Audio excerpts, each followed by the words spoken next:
Assalamualaikum warahmatullahi wabarakatuh. Alhamdulillahilladzi hadana lihada wa ma kunna linahtadiya laula an hadanallah. Asyhadu an la ilaha illallah wahdahu la syarikalah wa asyhadu anna Muhammadan abduhu wa rasuluhu alladzi la nabiyya ba'dah. Allahumma salli wa sallim wa barik ala nabiyyina Muhammadin wa ala alihi wa sahbihi ajma'in. Allahumma inna nas'aluka ilman nafi'an wa rizqan tayyiban wa amalan mutaqabbalan. Amma ba'du. Bapak Ibu jamaah rahimakumullah, alhamdulillah kita sudah memasuki pekan kedua di bulan Ramadan, awal pekan kedua di bulan Ramadan. Semoga Allah Subhanahu wa taala menerima satu pekan yang telah berlalu dan memaklumi, mengampuni kekurangan dari ibadah saum kita pada pekan pertama. Hendaklah setiap kita melakukan muhasabah, evaluasi, refleksi diri dari apa yang sudah berjalan satu pekan kemarin, agar kesalahan-kesalahan dalam beribadah atau mengisi bulan Ramadan itu tidak terulang di pekan kedua, ketiga sampai pekan terakhir. Jangan sampai kita mengalami penurunan, jangan sampai kita mengalami anti klimaks. Mari ingatkan diri kita dengan apa yang disampaikan oleh Bunda Aisyah ketika beliau menjelaskan tentang pola dan semangat ibadah Rasulullah sallallahu alaihi wasallam. Beliau mengatakan Rasulullah sallallahu alaihi wasallam adalah orang yang bersungguh-sungguh dalam beribadah kepada Allah dan lebih bersungguh-sungguh ketika di bulan Ramadan. Dan ketika nanti masuk 10 akhir Ramadan, beliau lebih bersungguh-sungguh.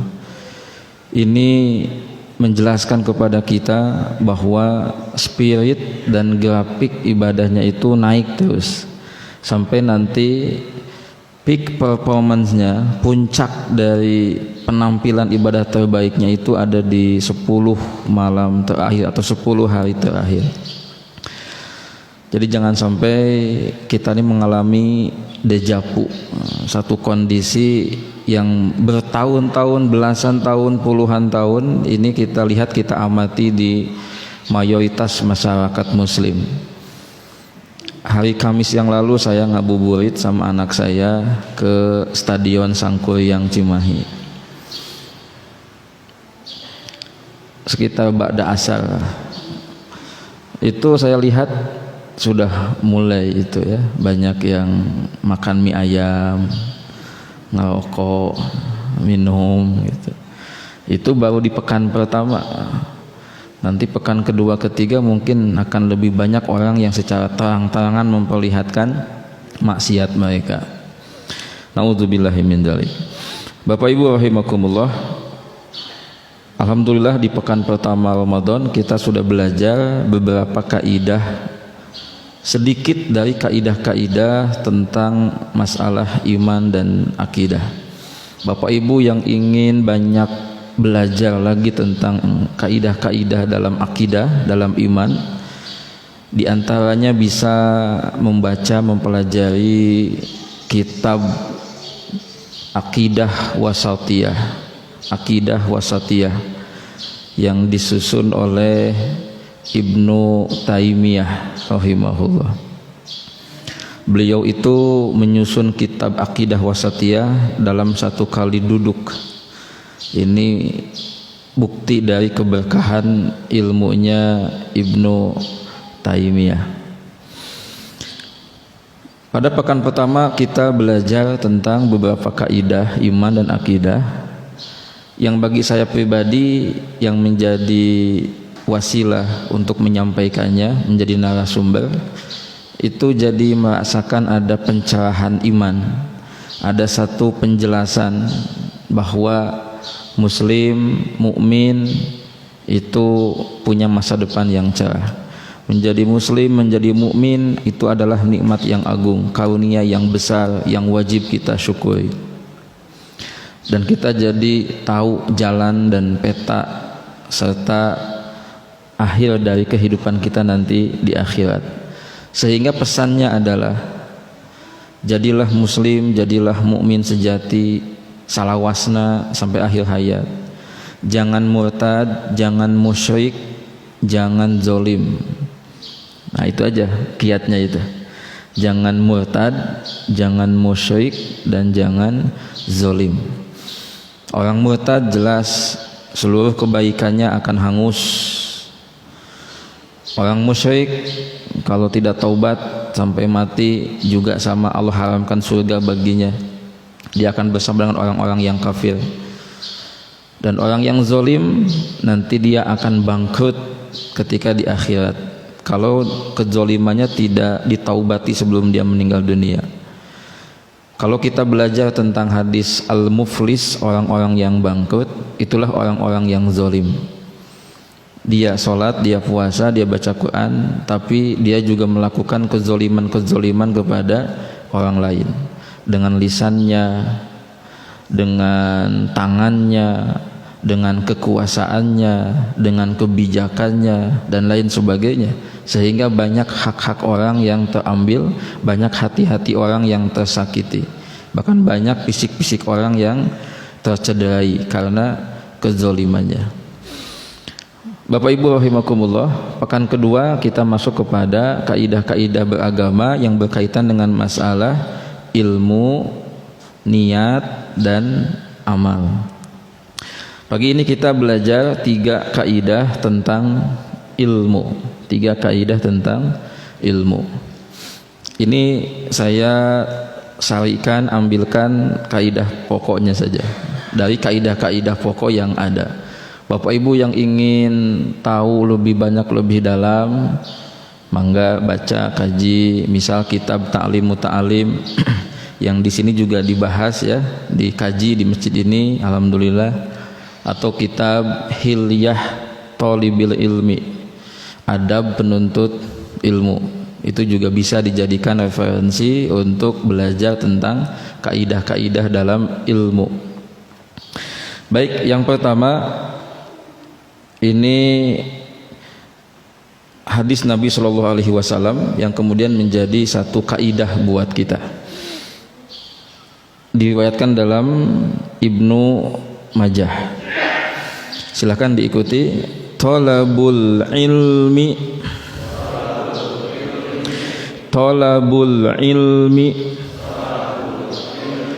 faridatun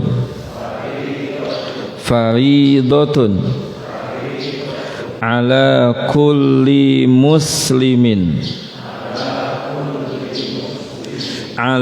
kulli muslimin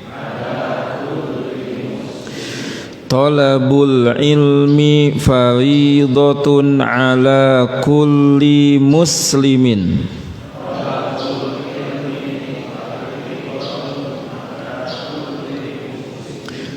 Dalam redaksi lain ada tambahan ala kulli muslimin wa muslimatin.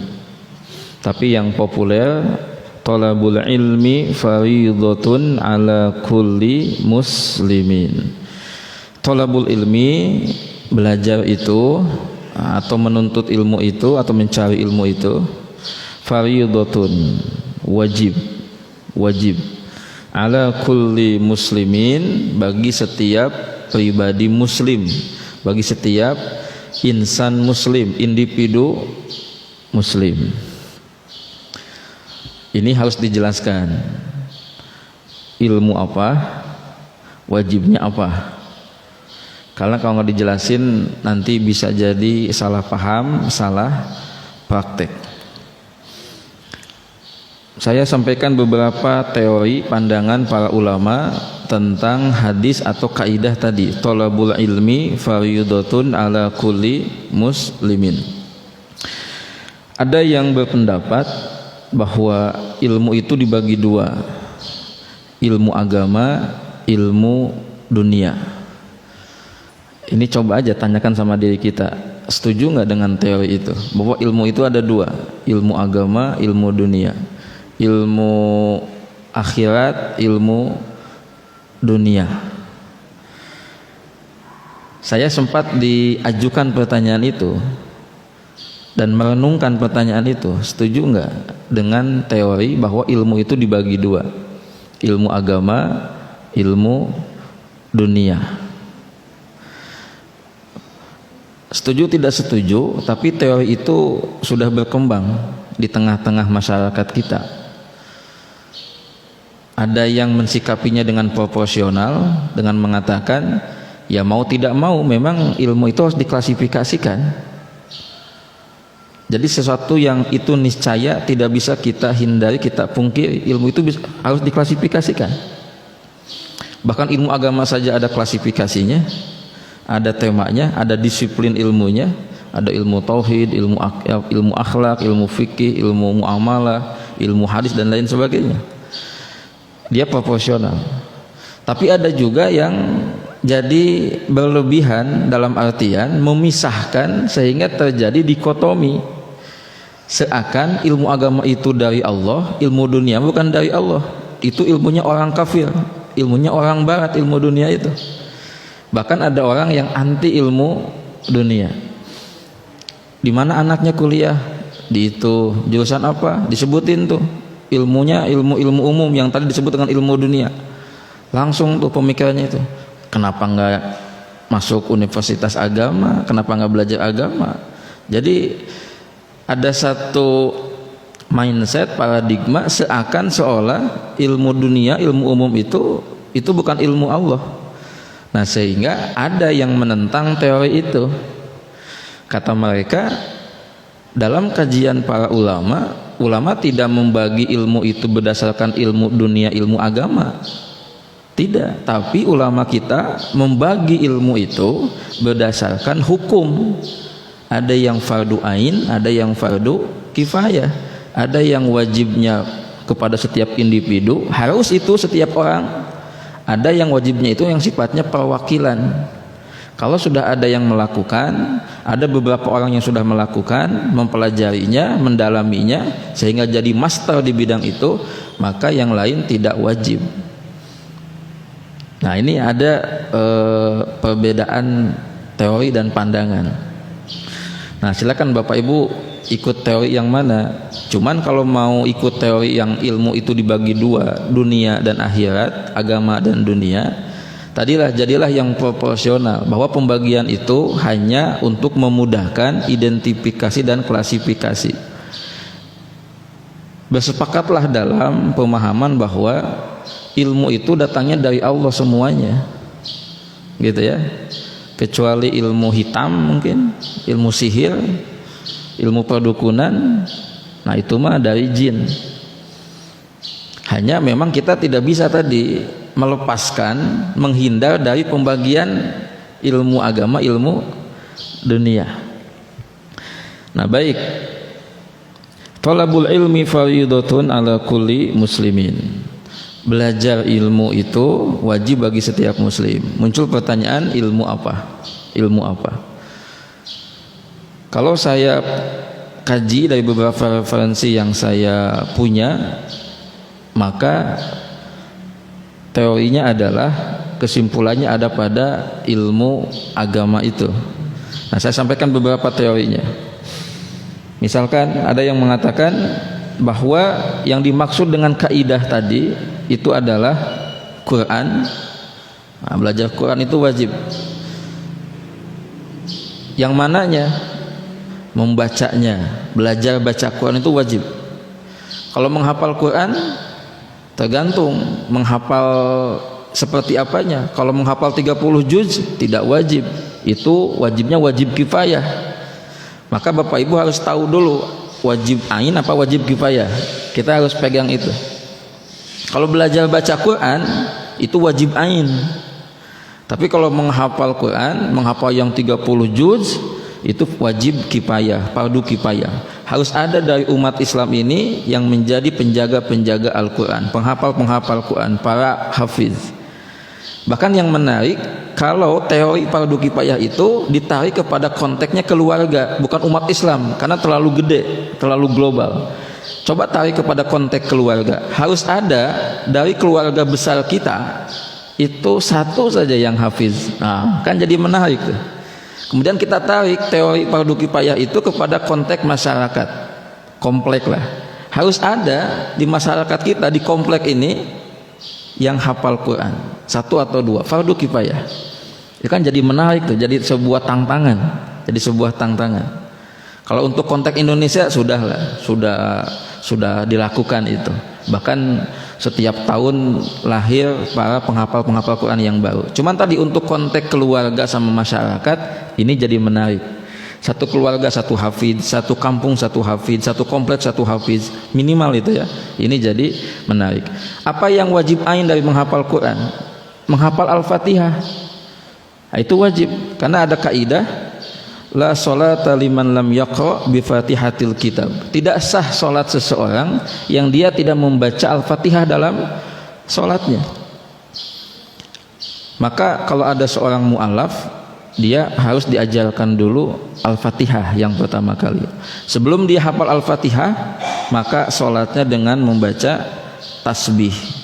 Subhanallah walhamdulillah wala ilaha illallah Allahu akbar. Ruku subhanallah walhamdulillah wala ilaha illallah wallahu akbar. Sujud sama gitu. Sampai tahiyat bacanya begitu. Nah, sambil dia belajar Al-Fatihah. Terus apa yang wajib dari Al-Qur'an yang dihafalkan? Surat-surat yang mudah untuk kita hafalkan. Nah, itu Al-Quran ya. Kemudian katanya tauhid, ini ilmu yang wajib dipelajari. Kemudian akhlak, kemudian fikih. Kemudian teorinya Ibnu Qayyim, ilmu yang wajib dipelajari berdasarkan hadis yang tadi, kaidah yang tadi itu adalah pokok-pokok keimanan. Pokok-pokok keimanan. Yang sekarang muncul teorinya usulus salasah, 3 landasan utama, dan mungkin ada teori-teori yang lain. Yang kedua kata Ibnu Qayyim, syariat Islam praktis seperti wudu, tayamum, sholat itu wajib itu seorang muslim. Kemudian ilmu halal haram, kemudian ilmu interaksi, ini bagian dari ilmu akhlak, bagaimana interaksi anak ke orang tua, kemudian kita ke tetangga, kemudian kepada teman dan lain sebagainya. Ini wajib kata Ibnu Qayyim. Kemudian Imam Al-Malibari mengatakan ilmu yang wajib ain untuk dipelajari oleh setiap muslim itu ada 3. Pertama, ilmu tentang cara ibadah yang benar. Yang kedua, ilmu tentang tauhid supaya tauhidnya kuat, akidahnya lurus.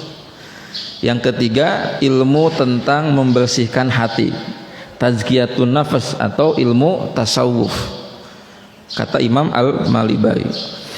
Kemudian Syekh Hasim Asy'ari, nah ini pondernya NU, dia juga punya teori bahwa ilmu yang wajib ain untuk dipelajari oleh setiap muslim itu ada 4. Pertama ilmu tauhid, yang kedua ilmu tentang Allah. Nah, ini taukid, penjelasan, penekanan dari ilmu yang pertama, ilmu mengenal Allah, sifat-sifat Allah. Yang ketiga ilmu fikih, dan yang keempat ilmu tasawuf, ilmu tasawuf. Kemudian menurut Imam Al-Zarnuji, penyusun kitab Ta'lim Muta'alim, beliau mengatakan ilmu yang wajib dipelajari setiap muslim itu adalah ilmu hal. Nah, ilmu hal istilahnya. Ilmu hal itu adalah ilmu tentang masalah beragama, masalah beribadah, tauhid dan fikih. Tentu kalau menurut saya penjelasan-penjelasan tadi, ilmu tauhid, fikih, akhlak, tasawuf, itu ada yang namanya ilmu-ilmu pokoknya dan ilmu-ilmu cabang pengembangannya.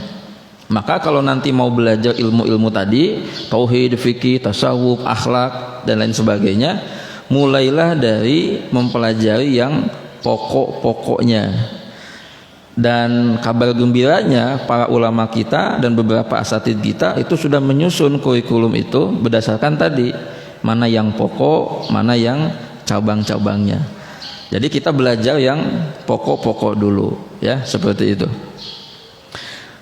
Itu jamaah rahimakumullah tentang kaidah yang pertama, thalabul ilmi fariidatun ala kulli muslimin.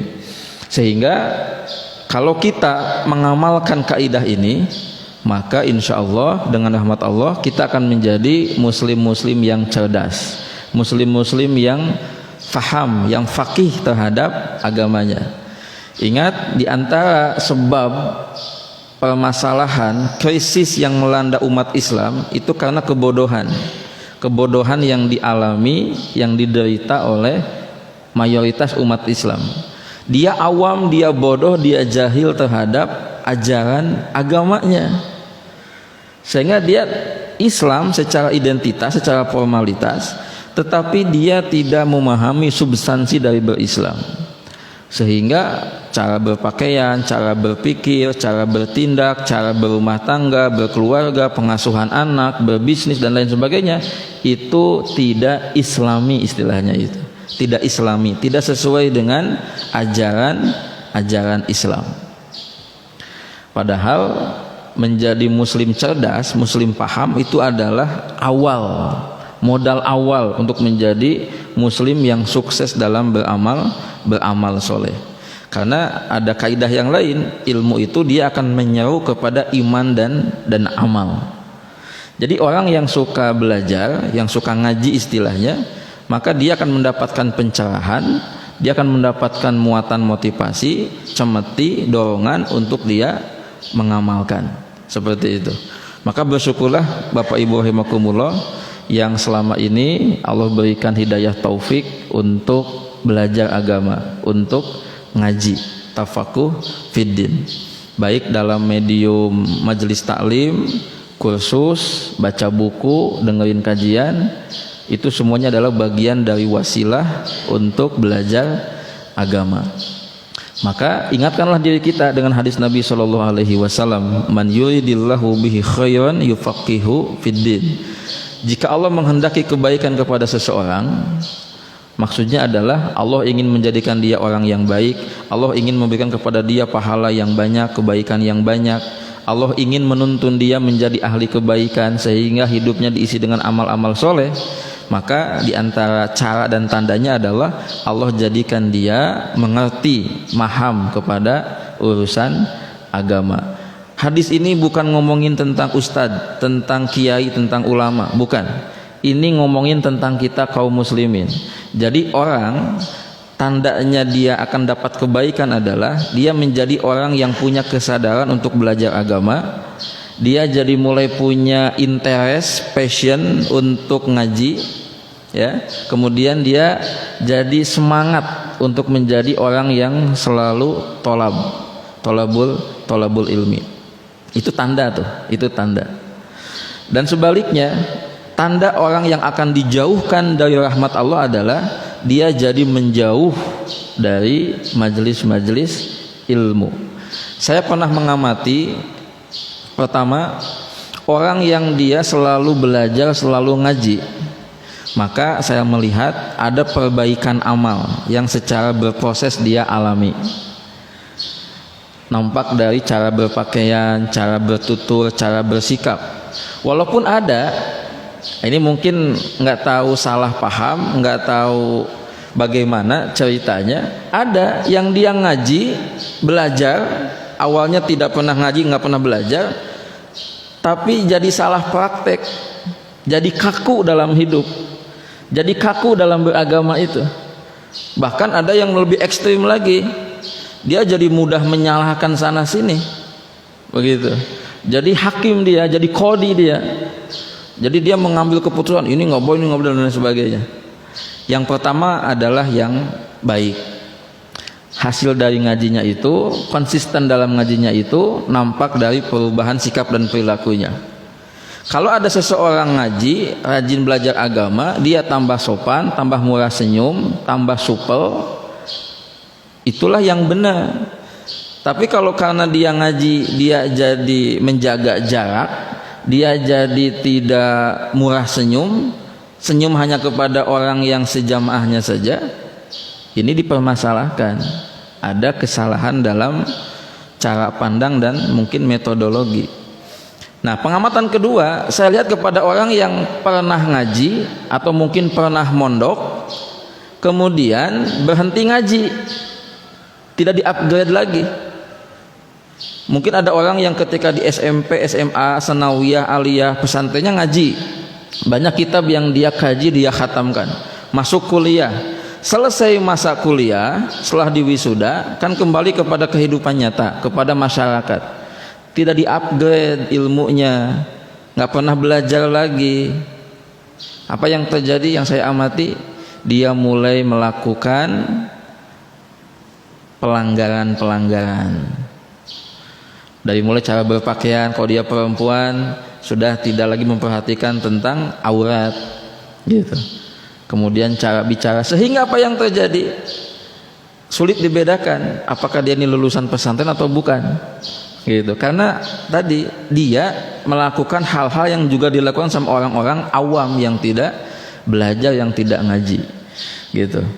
Makanya Bapak Ibu rahimakumullah, kalau kita ingin ada perbaikan amal dalam diri kita, teruslah konsisten mengaji. Tapi Pak, saya sudah lama mengaji, tapi kan ada perubahan-perubahan sikap dan perilaku. Sampai mertua saya bilang ngaji we tiap minggu, tapi masih goreng patut, gitu kan perilakunya, ya.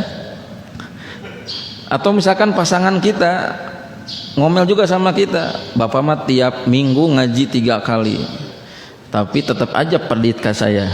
Nah, berarti kalau begitu, saya sih melihatnya berarti selama seminggu 3 kali ngaji itu bab nafkah can dibahas. Itu aja mungkin husnudon saya. Berarti ngaji itu tadi benar, ada kurikulumnya, mesti ada kurikulumnya. Ya contoh gini Pak, kalau ada si fulan, seseorang, dia selama 3 tahun dia belajar Quran, belajar Quran sih, dan belajar Qurannya pun itu hanya belajar tahsin dan tahfiz, tidak sampai kepada masalah hukum-hukum Quran. Maka saya berani mengatakan 3 tahun dia belajar tahsin dan tahfidz saja tanpa mempelajari ilmu-ilmu hukum-hukum Quran, yang di sana ada hukum tauhid, hukum akhlak, hukum fikih dan lain sebagainya, bisa akan terjadi dia melakukan pelanggaran, gitu ya. Mungkin pelanggaran akhlak, attitude dan lain sebagainya. Sehingga kita memang mesti komprehensif dalam belajar agama itu. Ya tadi kayak contoh kasus tadi, kalau ada seorang laki-laki dia sudah ngaji tapi ke istrinya masih bersikap tidak baik, bisa jadi yang selama ini dia pahami, dia pelajari ini ilmu-ilmu agama yang sifatnya wawasan, sedangkan ilmu masalah rumah tangga, nafkah itu belum dipelajari. Nah gitu ya. Makanya menurut satu pendapat, belajar ilmu agama itu harusnya sesuai dengan konteks diri kita. Ketika kita mau menikah, pelajarilah ilmu tentang rumah tangga. Pas udah menikah, pelajari lebih dalam tentang ilmu berumah tangga, jadi suami, jadi istri dan lain sebagainya. Ketika mau niat bisnis jual beli, pelajarilah ilmu muamalah dulu, kemudian bisnis. Ketika Allah karuniakan rezeki harta yang banyak, bisnis yang sukses, belajarlah ilmu zakat. Jadi sesuai konteks dan sesuai keadaan dan tantangan diri kita. Nah seperti itu, sehingga insya Allah akan berjalan sesuai dengan apa yang Allah kehendaki. Baik, itu kaidah pertama. Kaidah kedua, ikuti al-ilmu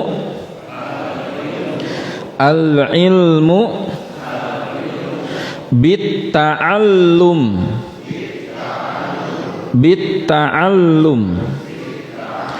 al-ilmu bit-ta'allum al-ilmu bit-ta'allumi, diwakopin jadi bit-ta'allum. Al-ilmu, ilmu itu bit-ta'allum, diperoleh, didapat dengan cara belajar. Dengan cara belajar. Jadi kalau nggak belajar, nggak dapat ilmu. Apa itu belajar? Seperti apa itu belajar? Ya jawaban gampangnya mah 3 kieu ya gitu. Ya.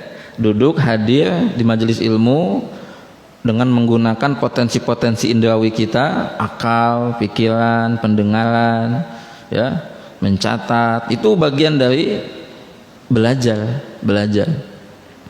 Al ilmu bit ta'allum. Jadi ilmu itu diperoleh dengan belajar. Yang tidak belajar dia nggak akan dapat ilmu. Jadi ada proses duduk di majelis ilmu, di kelas, kemudian mendengarkan, kemudian menghafal, kemudian memahami, mencatat, mengajarkan. Itulah proses kegiatan belajar. Maka bedakan antara sekolah sama belajar, pesantren, pondok sama belajar. Sekolah itu tempat untuk belajar, pondok, pesantren itu tempat untuk belajar, kampus itu tempat untuk belajar. Yang dikhawatirkan anak-anak kita itu sekolah tapi tidak belajar, gitu, ya? Atau jangan-jangan kita juga dulu begitu, sekolah sih sekolah tapi tidak belajar kita itu, gitu kan? Malah ngadon, bobogohan, terus apalagi itu. Maka tolong cek anak-anaknya yang sekarang lagi di sekolah, di pesantren. Ingatkan mereka, motivasi mereka, kamu ada di sini, kamu ada di pondok 3-6 tahun, itu untuk misi yang agung, misi yang mulia, yaitu ta'allum, thalabul ilmi, tafaqquh, belajar. Kalau di pondoknya dia tidak menghafal, tidak ikutan kelas, majelis, senangnya cuma pas olahraga doang, gitu kan, sama makan doang, gitu, berarti anak kita itu tidak belajar maksimal. Bahkan saya diingatkan sama Ustadz Fauzil Azim, pakar parenting, beliau mengatakan, hati-hati Bapak Ibu yang mondokin anaknya di pesantren. Kalau ada pesantren tanpa ada takdib di dalamnya, maka itu kayak kos-kosan saja. Hati-hati. Makanya jangan sembarangan, jangan asal itu pilih pesantren itu. Pilih pesantren yang di dalamnya ada kegiatan ta'alum, tafaqquh, taskib, dan takdib. Apa itu takdib? Pendidikan akhlak, pendidikan adab. Jadi anak kita selama 3-6 sampai 6 tahun itu dilatih, dipolakan, diformulasikan untuk melakukan kebiasaan-kebiasaan baik, gitu. Dari bangun, kemudian baca Quran, sholat tepat waktu, adab kepada guru dan lain sebagainya, terus itu dilatihkan. Itulah takdib.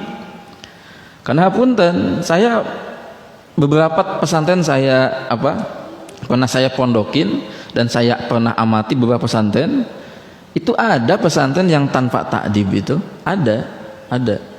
Sampai saya mengatakan dalam diri saya, wah ini kebayang nih, ya, nggak ada mudabbir, nggak ada musib di dalamnya.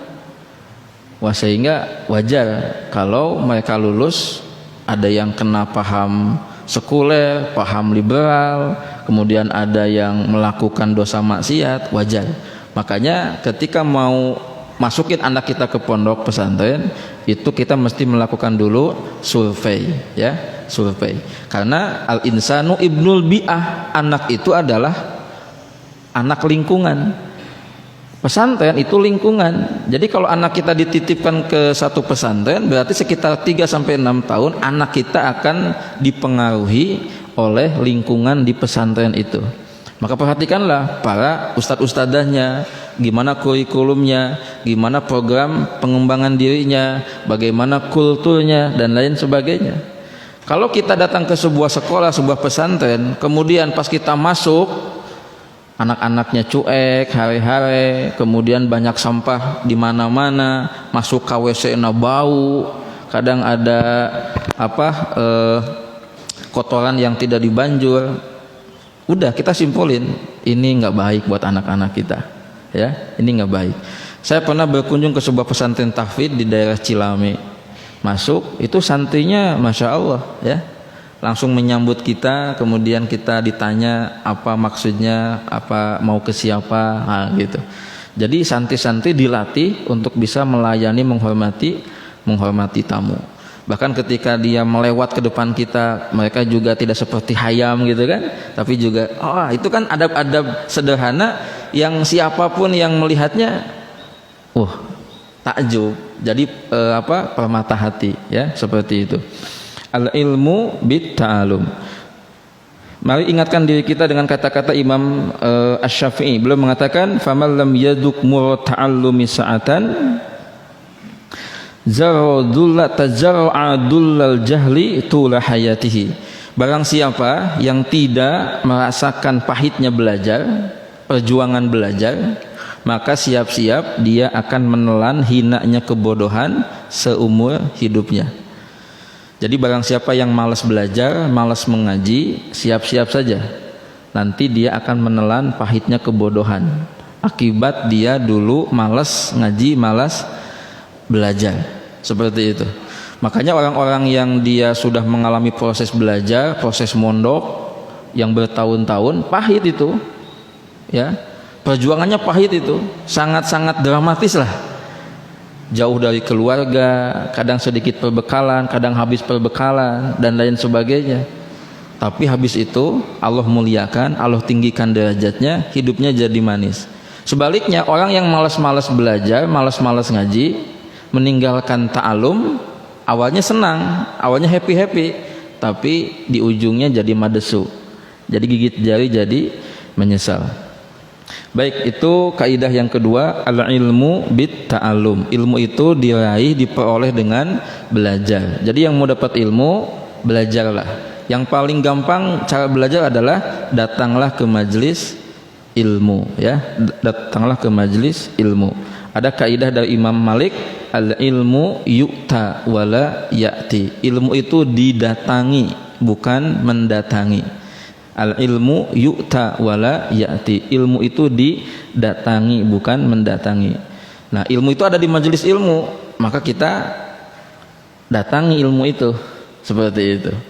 Tapi kok bapak ustadznya dipanggil, gitu kan? Kan katanya ilmu itu didatangi, bukan mendatangi. Berarti kalau kaidahnya didatangi, berarti jamaah datang ke rumah ustadz, gitu. Jadi salah praktek juga, ya, gitu. Kan ilmu itu yu'ta wala ya'ti. Ya itu kan sedikit-sedikit nanti bisa kita atur.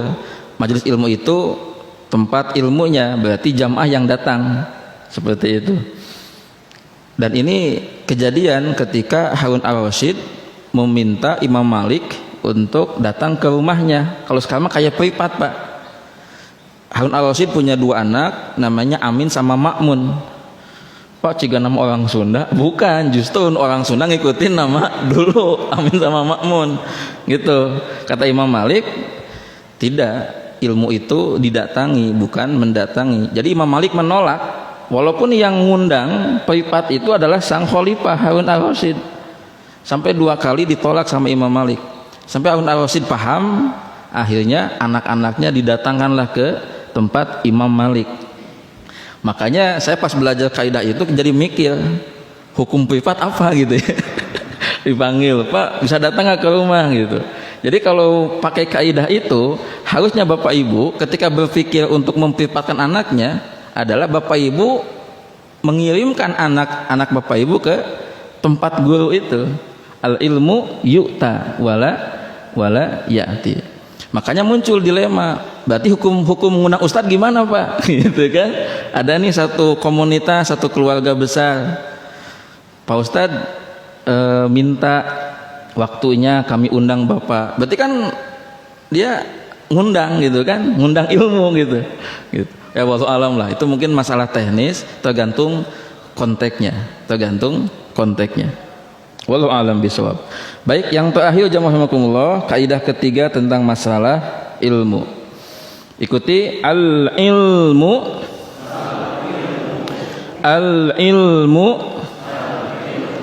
bila amalin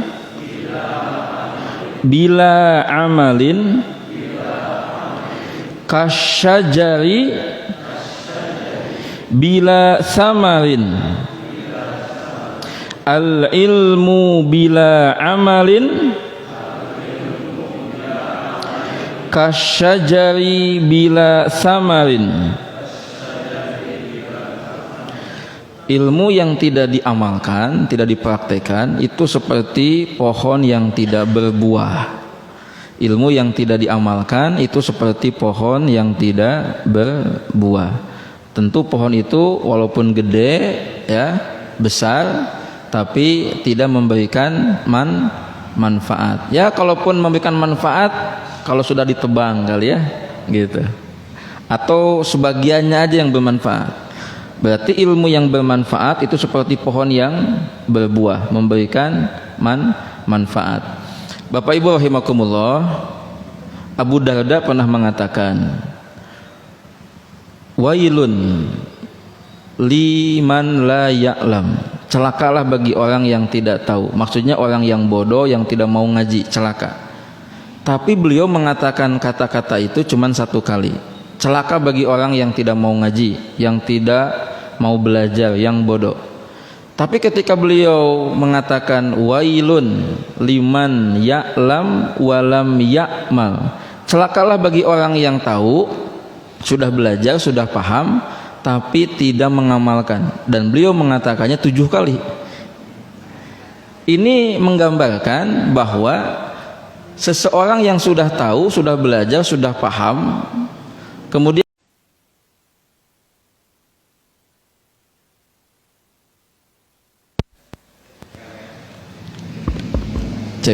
lebih besar. Sehingga Bapak Ibu rahimakumullah, kita harus siap dengan konsekuensi dari kita ngaji, kita belajar, yaitu siap mengamalkan. Siap mengamalkan. Makanya niat kita mau ngaji, mau belajar itu selain karena Allah, untuk ibadah, untuk qurbah, mendekatkan diri kepada Allah, menghilangkan kebodohan, juga harus niat untuk siap mengamalkan. Tapi kita juga harus tahu penjelasannya, ilmu-ilmu seperti apa yang dia menuntut kita untuk mengamalkan secara langsung, gitu ya. Karena jangan begini nanti pas Bapak Ibu belajar tentang ilmu poligami langsung jadi berpikir praktekin ini, gitu. Kalau menurut saya Bapak Ibu rahimakumullah, ilmu-ilmu yang menjelaskan tentang halal haram ya, tentang larangan-larangan, itu yang menjadi ilmu prioritas untuk menjadi perhatian kita ya, menjadi perhatian kita. Adapun ilmu-ilmu yang sifatnya sunnah ya, yang sifatnya sunnah, maka itu nanti tergantung kondisi kita masing-masing. Misalkan apa? Tentang ilmu-ilmu sunnah, tentang keutamaan membaca Quran, tentang saum sunnah, tentang tahajud, tentang infak sedekah.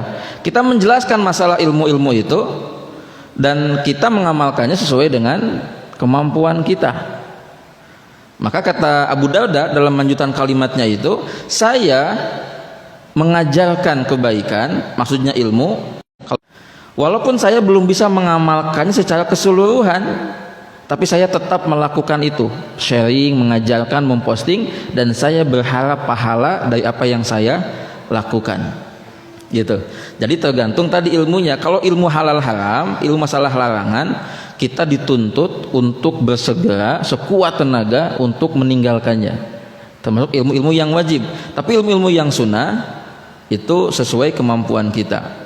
Tentang ayat 5 taquluna ma la taf'alun, sebetulnya ayat itu bukan ngomong tentang masalah orang yang menyampaikan satu nasihat, satu tausiah, satu ceramah, tapi kemudian tidak mengamalkan. Sebetulnya bukan itu yang pokoknya itu. Itu adalah ayat tentang peringatan. Satu, kalau janji tepati. Kan janji ngomong. Jadi kalau ngasih harapan penuhi, jangan PHP, gitu. Kalau janji tepati, jangan diingkari. Itu yang pertama. Yang kedua, asbabun nuzulnya lihat. Orang yang mengatakan nanti kalau turun ayat ini, aturan ini saya akan amalkan, taati. Ternyata pas turun tidak diamalkan. Berarti tidak konsisten dengan apa yang diucapkan. Tapi kita juga menghormati pandangan, pendapat, tafsiran bahwa ayat itu dipahami, dibawa kepada konteks orang yang mengajarkan ceramah, kebaikan, nasihat, tapi dia tidak mengamalkan. Kalau begitu, saya jadi khawatir orang jadi tidak mau berbagi kebaikan, nggak mau tabligh, nggak mau tausiah, nggak mau posting-posting kebaikan. Contoh Bapak Ibu posting nih tentang keutamaan istighfar, ditanya kudu maca teh, ente sok istighfar tah menjadi orang bingung gitu kan. Kata Hasan Al-Basri, lakukanlah kebaikan, sebarkanlah kebaikan walaupun engkau belum sempurna dalam mengerjakannya. Karena kalau menunggu sempurna dulu, siapa yang mau melakukan tabligh ini? Siapa yang mau melakukan dakwah ini? Gitu. Jadi ayat 5 takun malataf alun sebetulnya konteks awalnya bukan tentang orang yang ceramah dia tidak mengamalkan, tapi tentang tadi orang yang omong besar tapi no action, menjanjikan ya tapi tidak ada bukti seperti itu. Wallahu a'lam bishawab. Demikian jamaah rahimakumullah, 3 kaidah pokok dalam ilmu. Yang pertama tadi apa? Thalabul ilmi fariidatun ala kulli muslimin. Yang kedua, al ilmu bit ta'allum. Yang ketiga, al ilmu bila amalin kasyajari bila samarin. Insyaallah besok kita bahas lagi kaidah tentang masalah niat ya, tentang masalah niat. Wallahu a'lam bishawab. Ada pertanyaan, Pak? Ada pertanyaan Pak Ustadz dari jamaah, izin menyampaikan. Assalamualaikum. Waalaikumsalam. Anak saya memiliki minat belajar ilmu agama dan ilmu umum teknik. Bertanya kepada saya untuk memilih perkuliahan bidang ilmu mana yang sebaiknya dipilih, agama atau umum. Terima kasih. Jazakallahu khairan. Anaknya bertanya ke ibunya. Atau ini pasti bapaknya gitu. Milih agama atau umum gitu. Iya betul Ustaz. Ya, hatur nuhun. Bapak Ibu rahimakumullah, andaikan tahapan-tahapan belajar itu benar, maka sesungguhnya ketika masuk perkuliahan itu adalah mempelajari ilmu-ilmu cabang, ilmu-ilmu pengembangan. Kalau pakai teorinya Yusuf Al-Qaradawi, ilmu-ilmu fardu kifayah. Harusnya begitu. Kalau benar tahapan-tahapan belajar anak-anak kita ini. Nggak sedikit orang yang kuliahan di jurusan agama ketika sharing sama saya, nah Pak Ustadz balikin nol dari orang, gitu kan? Saya juga mengalami itu ketika belajar PAI itu, belajar tajwid nol dari, gitu kan? Jadi kalau benar tahapan-tahapan belajar agama kita, maka usia PAUD, usia SD, SMP itu adalah ilmu-ilmu pokok tentang ibadah, tauhid, hafalan Quran dan lain sebagainya. Pas masuk kuliah itu adalah ilmu-ilmu fardu kifayah. Bisa masalah tafsir, bisa masalah sejarah, kedokteran, teknologi, sosial, politik, harusnya begitu gitu ya.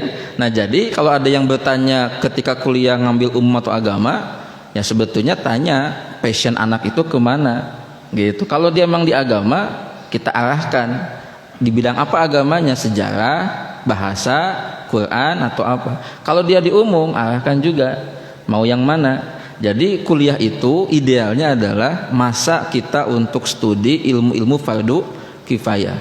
Kata Al-Qaradawi, kita ini umat Islam kalah karena kita ini menafikan ilmu-ilmu fardu kifayah. Kita kurang kuat di sana. Yang ilmu-ilmu fardu ain atau kifayah-kifayah sifatnya agama, kita insya Allah tidak akan kehilangan stok generasi. Tapi nih untuk yang ilmu-ilmu kifayah yang tadi kita terpaksa kita pakai teori ilmu dunia, kita nih kalah di sana. Karena mindset umat Islamnya tadi pakai teori ilmu agama, ilmu dunia, tapi ekstrim pemahamannya tidak proporsional sehingga tanpa disadari melakukan dikotomi. Ilmu barat, ilmu kafir, wah ini bahaya lagi gitu kan, bahaya lagi seperti itu. Gitu Pak. Ayat kene Pak. Satu lagi Pak Ustaz. Mangga. Apakah pendapat atau saran dari ahli psikolog boleh diamalkan atau dijadikan referensi? Ya, ketika dalam hal apa itu? Kayak tes psikologi gitu. Oh, ya, hatur nuhun. Ketika itu ilmiah, ya kita boleh mempercayainya, tapi tidak meyakininya. Gitu kan kaidahnya ya. Jadi ketika hal itu ilmiah seperti perkiraan cuaca apa gitu kan, termasuk psikolog, kalau itu ilmiah, ada disiplin ilmunya, ada metodologinya, kita boleh percaya tapi tidak boleh meyakininya. Karena pasti ada errornya gitu kan, ada errornya. Yang saya pribadi Pak sampai sekarang belum menguasai ilmunya adalah tentang korelasi sebetulnya. Makanya ketika dulu saya di sekolah bagian kesiswaan, saya termasuk yang setuju tidak setuju ketika ada tes psikologi itu. Karena yang saya jadi pertanyakan adalah saya setuju, tapi tolong after tesnya harus dilakukan pengamatan, pendampingan dan lain sebagainya. Karena yang selama ini terjadi banyak di sekolah adalah anak-anak kita dites psikolog dan lain sebagainya, bahkan yang tes sidik jari, tapi habis itu tidak ada follow up, diantepkan begitu. Jadi itu teh jadi kayak ini apa-apaan. Justru yang diharapkan setelah tes itu seperti apa nanti follow up-nya kepada proses KBM, pendidikan anak di rumah dan lain sebagainya. Betul dikasih catatan, tapi kadang orang tua juga bingung juga. Akhirnya apa? Alami gitu, ya, alami. Jadi kalau menurut saya, mangga, dan itu kan salah satu pilihan saja. Bapak Ibu juga bisa kan konsultasi kepada ulama, apalagi ulama yang dia menguasai ilmu suluk, ilmu tasawuf, ilmu kejiwaan, bisa seperti itu. Wallahu a'lam bishawab. Satu lagi Ustaz. Mangga. Sabar Pak ya. Saya juga sabar menjawab ini. Orang yang ilmunya sudah tinggi, apa baik dari segi agama atau ilmu umum, sering merubah perilaku negatif dalam bermasyarakat. Apakah ini karena karakter sudah mendarah daging sehingga ilmu pun itu bahasa kasarnya teterak gitu?